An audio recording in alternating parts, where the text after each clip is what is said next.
ونستعينه ونستغفره ونؤمن به ونتوكل عليه أما بعد அளவற்ற அருளாளரும் நிகரற்ற அன்புடையமாகிய அல்லாஹ் தஆலாவுடைய திருப்பெயரை கொண்டு ஆரம்பம் செய்கிறேன். அஸ்ஸலாமு அலைக்கும் வரஹ்மத்துல்லாஹி தஆலா வபரகாத்துஹு. பெருமானார் ஸல்லல்லாஹு அலைஹி வஸல்லம் அவர்களை பற்றி, அவர்களுடைய குணங்களை பற்றி சொன்னால் எவ்வளோ சொல்லிக்கொண்டே போகலாம். அவர்களுடைய நற்குணங்கள், அவர்களுடைய கருணை, அவர்களுடைய கிருபை என்று எத்தனை விஷயங்கள் சொன்னாலும் அவர்களை பற்றி சொல்லிக்கொண்டே போகலாம். அதில் ஒன்று, அவர்கள் இந்த உயிரினங்களுக்கு, இந்த உலகில் வாழும் படைப்புகளுக்கு காட்டிய கருணை என்பது, இந்த உலகில் வாழும் உயிர்களுக்கு காட்டிய கருணையை பற்றி பேசப் போகிறோம். அன்றைய அல்லாஹ் நல்லடியார்களே, பெருமானார் ஸல்லல்லாஹு அலைஹி வஸல்லம் இவ்வுலகில் அனைத்து படைப்புகளுக்கும் கருணை காட்டியிருக்கிறார்கள். ஒரு தடவை ஒரு சஹாபி அவர்கள் ஒரு மரத்தில் இருந்து ஒரு கூட்டில், ஒரு பறவையுடைய கூட்டில் இருந்து அந்த சிறிய பறவைகளை எடுத்து வருகிறார்கள். அதை பார்த்த தாய் பறவை அந்த குட்டிகளை தேடி சுத்தி கொண்டே இருந்தது.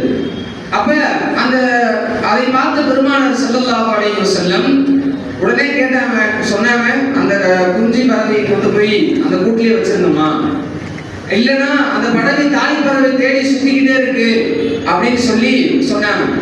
அப்ப பறவை மீது பெருமானார் ஸல்லல்லாஹு அலைஹி வஸல்லம் கருணை காட்டினார்கள். அதே போல பெருமானார் ஸல்லல்லாஹு அலைஹி வஸல்லம் ஒரு சஹாபி அவர்கள் தன்னுடைய வீட்டிற்கு அருகில் உள்ள ஒரு எறும்பு கூட்டின் மீது நெருப்பு வைத்தார்கள். நெருப்பை வச்சு அது டிஸ்டர்பா இருக்குன்னு சொல்லிட்டு அதை எரிக்கிறதுக்காக முயன்றாங்க. அதை பார்த்து பெருமானார் ஸல்லல்லாஹு அலைஹி வஸல்லம் அந்த சஹாபி கடுமையை எச்சரிச்சாங்க. அந்த எறும்பின் மீது இறக்கப்பட்டதின் காரணமா பார்த்த அந்த சஹாபியை எச்சரித்தார்கள். இந்த எறும்புக்கு அல்லாஹ் நெருப்பை கொண்டு தண்டிப்பதற்கு அல்லாஹ்விற்கு மட்டும்தான் உரிமை இருக்கிறது, மற்ற யாருக்கும் உரிமை கிடையாது என்று அந்த சஹாபியை எச்சரித்தார்கள் பெருமானார் ஸல்லல்லாஹு அலைஹி வஸல்லம். அப்ப ஒரு எறும்பிற்கு பெருமானார் ஸல்லல்லாஹு அலைஹி வஸல்லம் கருணை காட்டியிருக்கிறார்கள். அதே மாதிரி ஒரு ஒட்டகம் ஒன்று ஒரு தடவை பெருமானார் ஸல்லல்லாஹு அலைஹி வஸல்லம் தோட்டத்திற்கு போறாங்க. அங்க ஒரு ஒட்டகம் அழுதுகிட்டு பெருமானார்கிட்ட வந்து அழுகுது. ஏன் அழுகுற அப்படின்னு கேட்டதுக்கு பெருமானார் கேட்டாங்க. அப்ப அந்த ஒட்டகம் சொல்லுது, என்னை வச்சு இவரு நிறைய வேலைகள்லாம் வாங்குறாரு, ஆனா எனக்கு தகுந்த உணவையும் தண்ணீரையும் அவர் தரமாட்டாரு அப்படின்னு சொன்னப்ப பெருமானார் ஸல்லல்லாஹு அலைஹி வஸல்லம் அவங்க சொன்னாங்க, அந்த சஹாபியை கூப்பிட்டு, இந்த மாதிரி ஒட்டகம் அதிகமா வேலையை வாங்குறீங்க, ஆனா அதுக்கான உணவு தரமாட்டீங்கன்னு சொன்ன அதுக்கான உணவுகளை ஹக்கையும் நிறைவேற்றணும் அப்படின்னு சொன்ன பிற்பாடு அந்த சஹாபி அதிலிருந்து அந்த ஒட்டகத்திற்கு நல்லபடியாக உணவையும் தண்ணீரையும் ஓட்டி கொண்டிருந்தார். அப்ப ஒட்டகத்தின் மீது பெருமானார் ஸல்லல்லாஹு அலைஹி வஸல்லம் கருணை காட்டியிருக்கிறார்கள்.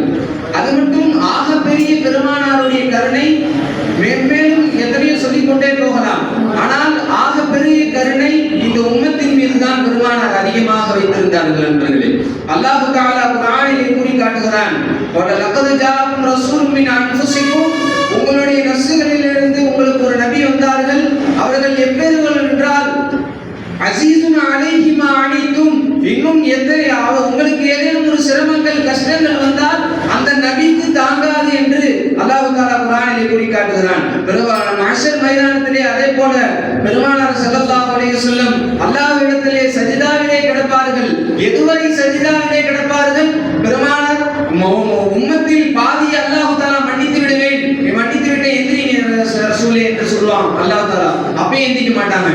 பிறகு முழுமையா மன்னிச்சுட்டேன் போங்கன்னு சொல்லுவாங்க. அப்பதான் பெருமானார் எந்திரிப்பாங்க. தன்னுடைய உம்மத்தின் மீது மட்டும் அவர்கள் இரக்கம் காட்டவில்லை என்பர்களே, அனைத்து உம்மத்தின் மீதும் ஆதம் அலைஹிஸ்ஸலாத்து வஸ்ஸலாம் அவர்களிலிருந்து உம்மத்தே முஹம்மதியா வரை அனைத்து உம்மத்தினர்களும் பெருமானாருடைய ஷஃபாஅத்தை கொண்டுதான் சுவனம் செல்வார்கள் என்ற ஹதீஸ்களிலே நாம் பார்க்கிறோம் நண்பர்களே. அதே போல பெருமானார் ஸல்லல்லாஹு அலைஹி வஸல்லம் அந்த காலத்தில் பயன்படுத்தப்பட்ட வாகனங்களுக்கு, குதிரை, ஒட்டகங்கள் போன்ற வாகனங்களுக்கும் கருணை காட்டுகிறார்கள். அபூதாவுதிலே பதிவு செய்யப்படுகிறது, அபூ ஹுரைரா ரலியல்லாஹு அன்ஹு அவர்கள் அறிவிக்கிறார்கள், லா தஜஅல் முஹூர தவாபிக்கும் மனாபிர, உங்களுடைய வாகனங்களை நீங்கள் மெம்பர்களாக ஆக்கிக் கொள்ள வேண்டாம்.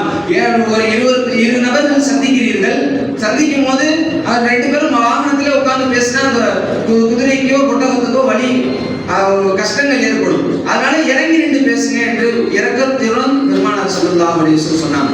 அப்ப பெருமானார் ஸல்லல்லாஹு அலைஹி வஸல்லம் அதிகமாக இந்த படைப்புகள் மீது இரக்கம் காட்டியவர்களாக இருந்தார்கள் என்று சொல்லி நான் என்னுடைய உரையை முடித்துக் கொள்கிறேன். வாஹிரு தஅவானா அல்ஹம்துலில்லாஹி ரப்பில் ஆலமீன்.